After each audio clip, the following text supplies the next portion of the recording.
Fakkii Amadee Liiban tokkicha abbaa waaxoo walirraan dhiiban foon tokko anaafatu hidha Haacaaluu Hundeessaa. Gosoonni Oromoo walloo torba warra Himanuu, warra Iluu, warra Qaalluu, warra Baabboo, warra Albuukkoo, warra Karrayyuuf warra Noolee jedhama. Torban keessaa inni duraa warra Himanooti. Amadeen Liiban hoogganaa warra Himanoo turan.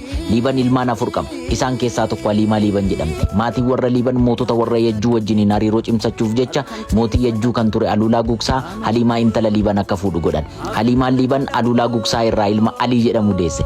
Gaafa abbaan isaa Aluulaa Gugsaan boqotu ilma ishii Alii Aluulaa duubaan kan biyya bulchaa turte Haliimaa Liiban. Haliimaa Liiban booda Dambiyaaf Qawraa to'attullee yeroo kana Teediroos aangoo obboleessa isaa deebisuuf jecha Haliimaa Liiban irratti lola labse. Haliimaan Liiban Teediroos wajjin nagaa buusuuf jecha intala ilma ishii intala Alii Aluulaa Awaabech Alii sodaaf jecha soddummaa filattee Teediroos akka fuudhu goote. Garuu ammallee Teediroos Haliimaa Liiban irratti lola labsuun Dambiyaaf Dabra-Taaboor deebisee qabate. Kanaaf ture Haacaaluu Hundeessaan gowwummaan Haliimaa karaa foddaanaa baatu otoo nansiif jiru ormaaf soddaan taatu Eebanoof Maqdallaa warabiidhaan sadii ansi fudheen galakoonna wajjin badi jedhee kan sirbeef.